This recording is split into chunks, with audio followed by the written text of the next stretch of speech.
বিরতির পর স্বাগত। রেল বাজেটে অর্থ বরাদ্দ এবং বিভিন্ন প্রকল্প নিয়ে আগামী দিনে কি রূপরেখা থাকবে সে বিষয়টা নিয়েই বাজেটে আলোচনা করেছিলেন অর্থমন্ত্রী নির্মলা সীতারামন। তবে রেলের আরো একটি প্রকল্প রয়েছে, সেটি হচ্ছে কবচ। যে কবচ কেন্দ্রীয় সরকার এনেছিল আগামী দিনে যেন রেলের দুর্ঘটনা ঘটলে বা রেলের দুর্ঘটনার যদি কোনো ধরনের সম্ভাবনা থাকে আগে থেকে যেন তারা জানতে পারে বা অবগত হয়, তার জন্যই এই প্রকল্প এনেছে কেন্দ্রীয় সরকার।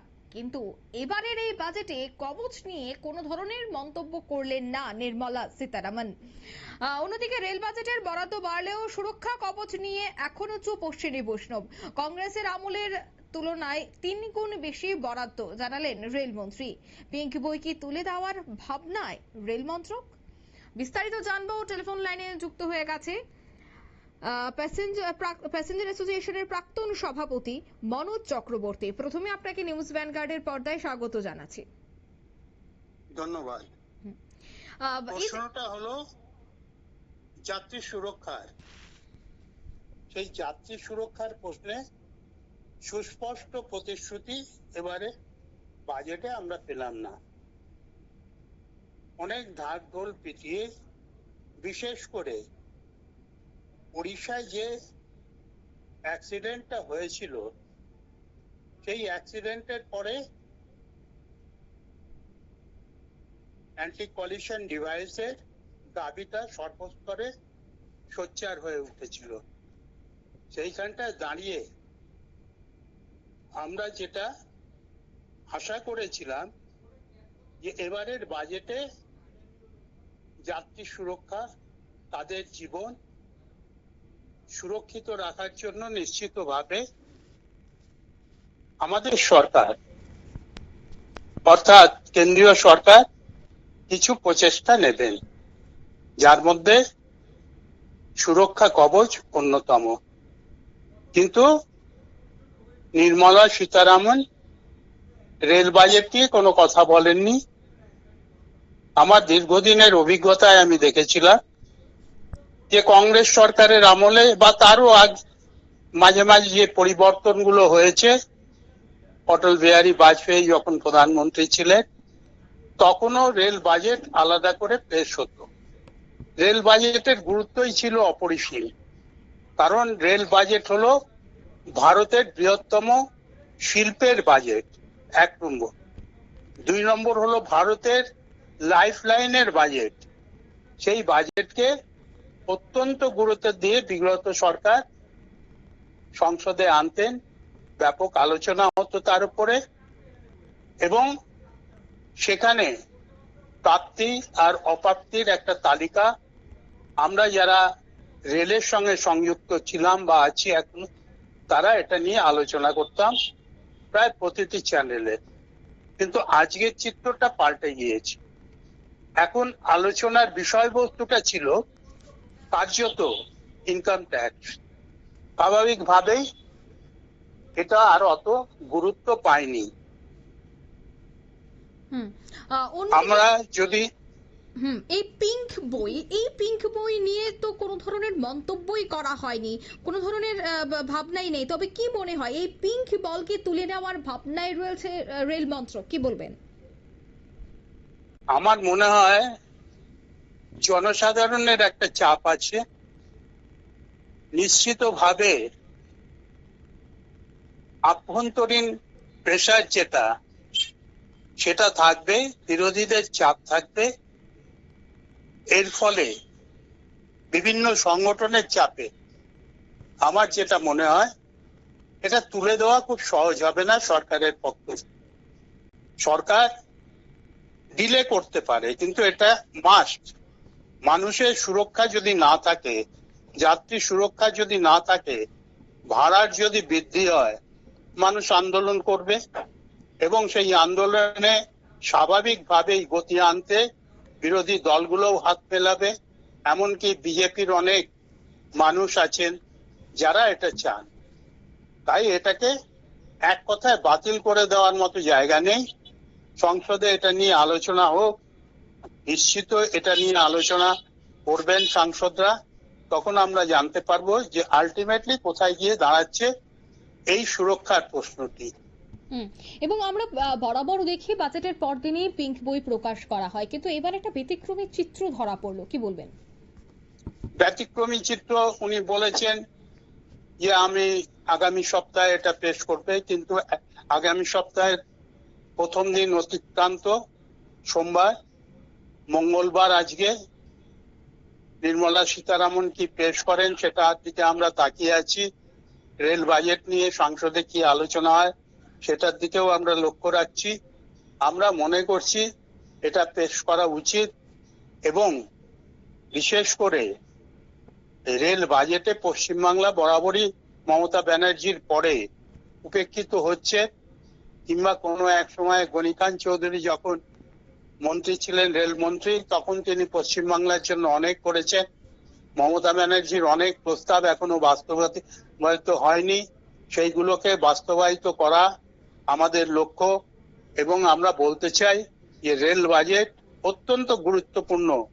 রেলের জন্য যে প্রভিশন রেখেছে, স্বাভাবিকভাবেই এক্সকালশন যেটা বৃদ্ধি হয়েছে, অর্থাৎ সময়ের সঙ্গে সঙ্গে এক একটা প্রজেক্ট যদি শেষ না করি তাহলে তার এক্সকালশন চার্জ বেড়ে যায়।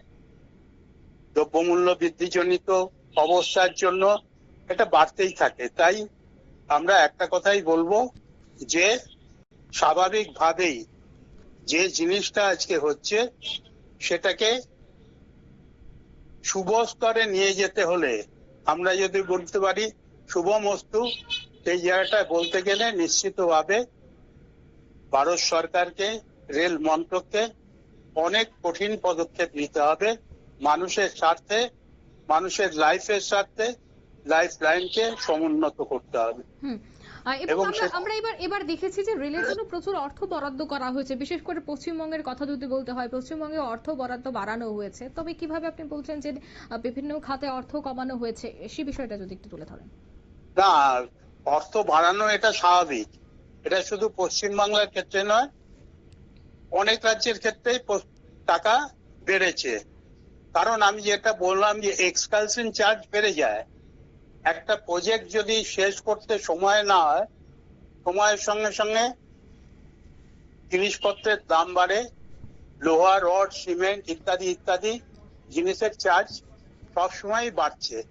তো সেই জায়গাটায় দাঁড়িয়ে সরকারকে বাড়াতেই হবে। এই বাড়াবার সঙ্গে আর ধরুন আজ থেকে 10 বছর আগে, 14 বছর আগে কিংবা 20 বছর আগে জিনিসপত্রের যা দাম ছিল আজকে তার দ্বিগুণেরও বেশি হয়ে গেছে। এই জিনিসটা তো মনে রাখতে হবে। তাই টাকা বাড়ানোটার সঙ্গে প্রপোর্শনের যে দ্রব্যমূল্য বৃদ্ধি হচ্ছে সেটার কথাও সরকারকে মাথায় রাখতে হয়। তবে এই যে এবার যে দেখা গেল প্রায় 14,000 কোটি টাকা অর্থ বরাদ্দ হয়েছে পশ্চিমবঙ্গে, এই যে 14,000 কোটি টাকা, এই অর্থ বরাদ্দ করার পর আগামী দিনে পশ্চিমবঙ্গের রেল যোগাযোগ আরো অনেকটাই ত্বরান্বিত হবে বলে মনে করা হচ্ছে। তো সেই জায়গায় অর্থ কম আপনি বলছেন। দেখুন, যেসব প্রজেক্ট আছে তার মধ্যে আমি দেখলাম, যেটা অবজার্ভ করেছি আমরা, 1 নম্বর হলো যে 17,500 নতুন বগি তৈরি হবে। এটা একটা ভালো দিক, কিন্তু এটা ভবিষ্যতের গর্ভে নিহিত আছে। যেরকম আরো 200 বন্দে ভারত ট্রেন তৈরি হবে, অমৃত ভারত ট্রেন আরো 100 জোড়া হবে, আর 50টা সাধারণ মানুষের জন্য ট্রেন করা হবে। এই যে এগুলো করা, এইগুলো করতে করতে নমো ট্রেন 50টা হোক, এই ফাঁকা ফাঁকে দেখা যাবে রেল মন্ত্রক মাঝে মাঝে বুলেট ট্রেনের কথা বলবে, এবং বুলেট ট্রেন করতে গেলে কিংবা যে ট্রেনগুলো আছে সেগুলোকে সঠিক সময়ে চলতে গেলে যে জিনিসটার দরকার, আমি এর আগেও আপনাদের বলেছিলাম যে কর্মী সংখ্যা বৃদ্ধি করার প্রয়োজন আছে। কর্মসংকোচন করে রেলের উন্নতি হবে না। আমি একটা স্ট্যাটিস্টিক দিচ্ছি, ইন্দিরা গান্ধীর আমলে রেলের লোক সংখ্যা ছিল, কর্মীর সংখ্যা ছিল প্রায় 14 লাখ মতো। আজকে কমতে কমতে সেটা তার অর্ধেকে রূপান্তরিত হয়েছে। সেটা ইঞ্জিনিয়ারিং ডিপার্টমেন্টে হতে পারে, মেইনটেনেন্স ডিপার্টমেন্টে হতে পারে, সিগন্যাল ডিপার্টমেন্টে হতে পারে। সেখানে ব্যাপকভাবে লোকের প্রয়োজন আছে। তো সেই জায়গাটায় দাঁড়িয়েই আমরা বলছি যে রেল দ্রুত লোক নিয়োগ করুক। রেলের সুরক্ষার জন্যই এটা প্রয়োজন। যে কতগুলো অ্যাক্সিডেন্ট হয়েছে সেখানে সিগন্যালিং এর গন্ডগোল আমরা দেখতে পেরেছি, মানুষের ত্রুটিও রয়ে গেছে। এইগুলো একটু সরকারকে মাথায় রাখতে হবে এবং সর্বোত্তরে এটা নিয়ে তাদেরকে আলোচনা করতে হবে এবং যার পুনরাবৃত্তি না হয় সেই দাবি আমরা রেখেছি। তবে আপনি যে বঞ্চনার কথা বলছেন বা যে পরিসংখ্যানটা আপনি বলছেন, সেই পরিসংখ্যান যদি তুলে ধরতে হয় 1972 থেকে 2014 পর্যন্ত সেখানে মেট্রো ছিল 24, কিন্তু এখন দেখা গেছে 10 বছরে সেই জায়গায় 31-এ গিয়ে দাঁড়িয়েছে। এই যে একটা বড় ব্যবধান এবং কম সময়ে অতিরিক্ত সেখানে কিলোমিটার বাড়ানো হয়েছে যোগাযোগের ক্ষেত্রে, তো সেই জায়গায় কিভাবে বঞ্চনার শিকার হয়েছে পশ্চিমবঙ্গ? পশ্চিমবঙ্গের যে সমস্যাটা আছে সেই সমস্যাটা হলো গিয়ে ফেডারেল স্ট্রাকচারকে সঠিকভাবে গুরুত্ব না দিয়ে সরকার যদি কাজ করতে চায় তাহলে কিছু সমস্যা অটোমেটিক্যালি চলে আসে। এটা হলো গিয়ে তান্ত্রিক ব্যাপার, কেন্দ্র সরকারের সঙ্গে রাজ্য সরকারের সংঘাত। আজকে বিহারে যেটা নেই, বিহারের বর্তমান সরকার তারা কেন্দ্রীয় সরকারকে সম্পূর্ণ সমর্থন করছে, আর যেখানে বিরোধী সরকারগুলো আছে যেরকম তৃণমূল কংগ্রেস কিংবা কংগ্রেস, সেখানে এই উদারতা কিন্তু কেন্দ্রীয় সরকারের নেই। এই জন্য কিছু সংঘাত আছে। সেই সংঘাতগুলোকে আমার মনে হয় কেন্দ্রীয় সরকারেরই বেশি উদ্যোগ নেওয়া উচিত। এই সংঘাত মিটিয়ে পশ্চিমবাংলার উন্নতি হলে কিংবা অন্য রাজ্যের উন্নতি হলে সেটা ভারতবর্ষের উন্নতি বলেই আমরা বিবেচনা করব। সারা পৃথিবীও তাই বলবে যে আজকে ভারত আরো এগিয়েছে। তো সেই দিকেই আমরা তাকিয়ে আছি যে ফেডারেল স্ট্রাকচারটাকে সঠিকভাবে আজকে এটাকে সরকার রূপায়িত করুক। ফেডারেল স্ট্রাকচারের যে গুণগুলো আছে সেই গুণগুলোকে মানুষের সামনে তুলে ধরুন এবং রেলকে বিকশিত করুন, কারণ এত বড় প্রজেক্ট ভারতবর্ষে আর কোথাও নেই। তবে তো সেক্ষেত্রে দেখা যাচ্ছে যে পশ্চিমবঙ্গে এখনো প্রচুর জমির অভাব রয়েছে, অর্থাৎ জমি যে একটা নিতে হয় সেটা কিন্তু রাজ্য সরকারকে এই বিষয়ে এগিয়ে আসতে হবে, জমি নিতে হবে। অবশ্যই এই ব্যাপারে কোনো সন্দেহ নেই। কোনো ধরনের জমি এখনো পর্যন্ত সেইভাবে সংগ্রহ করতে পারেনি, তো সেই জায়গায় কেন্দ্র যেভাবে রেল দেবে, কিন্তু রাজ্য সরকারেরও তো দরকার। হ্যাঁ, নিশ্চয়ই রাজ্য সরকারকেও এগোতে হবে। যেরকম ধরুন বরানগর থেকে ব্যারাকপুর পর্যন্ত জমি জটের জন্য দাঁড়িয়ে আছে। আমি যে জেলায় থাকি, নদিয়া জেলায়, সেখানে রানাঘাট থেকে নৈহাটি পর্যন্ত জমি জটের জন্য কাজ আটকে আছে। এই জমি জটকে রাজ্য সরকারকেই সার্বিকভাবে চেষ্টা করে নিশ্চয়ই এটাকে অতিক্রম করতে হবে। করলেই প্রজেক্টগুলো দ্রুততার সঙ্গে শেষ হবে, নাহলে এক্সকালশন চার্জ আরো বাড়বে, প্রজেক্টগুলো সময়টা দীর্ঘায়িত হবে এবং প্রজেক্টের ভ্যালুও বেড়ে যেতে থাকবে ক্রমশ। তবে এই যে বারবার মমতা বন্দ্যোপাধ্যায় এই বিষয়টা নিয়ে সুর চড়ায়, কেন্দ্রকে বারবার কটাক্ষ করে, তবে এই জমির বিষয়গুলি যদি বলতে হয় তবে মমতা বন্দ্যোপাধ্যায়েরও তো এখানে বড়সড় একটা ব্যর্থতা রয়েছে, কি বলবো? নিশ্চয়ই ভূমিকা থাকা উচিত, রাজ্য সরকারের ভূমিকা থাকা উচিত জমি অধিগ্রহণের ক্ষেত্রে। এমনকি জমি অধিগ্রহণের ক্ষেত্রে এমন কোনো ঘটনা যাতে না ঘটে যাতে পশ্চিমবাংলার সরকারের উপরে দায় এসে বর্তায়। ধন্যবাদ মনোজ বাবু। ধন্যবাদ, ভালো থাকবেন। রেল বাজেটে বরাদ্দ বাড়ালেও কিন্তু এখনো পর্যন্ত যে পরিসংখ্যান উঠে আসছে বা একাধিক বিষয় বারবার উঠে আসছে, তাকে কেন্দ্র করে মনে করা হচ্ছে যে পিঙ্ক বই সেটা তুলে নেওয়ার এই মুহূর্তে পরিকল্পনা চলছে বা রেল কেন্দ্রীয় সরকারকে এই বিষয়টা নিয়ে চিন্তা ভাবনা করছে, তা নিয়েও কিন্তু একটা জল্পনা কল্পনা এবং আলোচনা অবশ্যই চলছে। নিয়ে নিচ্ছে এই মুহূর্তে ছোট্ট একটি বিজ্ঞাপন বিরতি, সঙ্গে থাকুন।